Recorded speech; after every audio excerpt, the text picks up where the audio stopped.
Imagine standing on the shore. You look out at the vast, endless sea.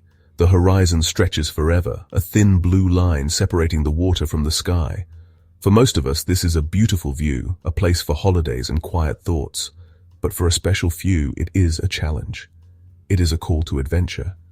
They see that line and they don't just want to look at it, they want to cross it.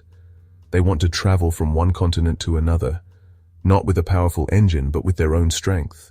They dream of getting into a tiny boat, a simple rowboat, and pulling themselves across thousands of miles of open water, one oar stroke at a time. In the world of ocean rowing, some names shine brighter than others. One of those names is Tori Murden. She was already an accomplished explorer. She had skied to the South Pole and climbed difficult mountains. But the Atlantic Ocean presented a different kind of challenge. Tori looked at that vast expanse of water and decided she would be the first. In 1998, Tori Murden set off on her first attempt to cross the Atlantic. The journey began well. 85 days into her journey, deep in the ocean, the sky began to change. A hurricane named Danielle was churning across the Atlantic, and it was heading directly for her. The waves began to build, growing from large swells into monstrous mountains of water, 30, 40, then 50 feet high. A colossal wave caught the American Pearl and flipped it upside down. After 3 days of terror, a passing cargo ship, the Independent Spirit, miraculously found her. She was safe, but her dream was shattered. For Tori Murden, the terrifying experience with Hurricane Danielle did not break her spirit. It fueled it. In 1999, she was ready. She set off once more in the American Pearl. The journey was still incredibly difficult, but every time she found the strength to keep going, to pick up the oars and pull, one stroke after another. After 81 days and nearly 3,000 miles, she saw it. Land.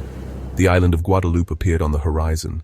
On December 3, 1999, Tori Murden rowed into the harbor. She had become the first woman and the first American to row solo across the Atlantic Ocean. While Tori Murden's solo journey was a landmark achievement, the world of ocean rowing is filled with other remarkable figures.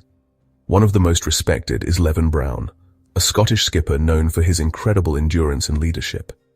He is not just a rower, he is a master of ocean crossings, having led teams to victory and set world records, as well as undertaking his own formidable solo voyages. Leven's approach to ocean rowing is one of meticulous planning and relentless determination. Every piece of equipment is checked, every emergency procedure is practiced, and every team member is chosen for their strength, both physical and mental. He has skippered crews across the Atlantic multiple times, often in record-breaking fashion. This route is infamous for its icebergs, fog, and ferocious storms, a challenge that only the most experienced mariners dare to attempt.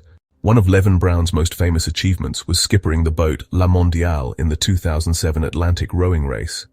This was a team effort, a perfect example of how human cooperation can triumph over incredible odds. Life on a team ocean rowing boat is incredibly intense. The space is extremely limited. Under Leven's leadership, the crew of La Mondiale became a family. They faced all the usual challenges of the Atlantic, huge waves, equipment breakages, and the sheer physical toll of constant rowing. They were not just individuals in a boat, they were a unit, a band of brothers pulling together with a shared purpose. La Mondiale crossed the finish line in just 33 days, 7 hours, and 30 minutes. They had not just won the race, they had smashed the world record.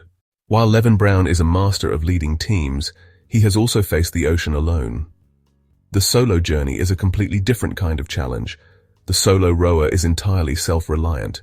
It is a journey into the heart of solitude, a test of mental fortitude as much as physical strength. In 2019, he set out to row solo from New York to his homeland of Scotland. This was the treacherous North Atlantic route, a path he had taken with a crew before, but never alone. He saw whales breaching near his boat, their immense size a humbling sight. He watched the northern lights dance across the night sky, a private light show just for him. Crossing the Atlantic in a rowboat is about more than just battling waves and wind. There are countless other challenges, both big and small, that every rower must face. So why do they do it? The answer lies deep within the human spirit. These incredible feats of endurance inspire us all. They show us that the human body is capable of amazing things, but more importantly, that the human mind is even stronger.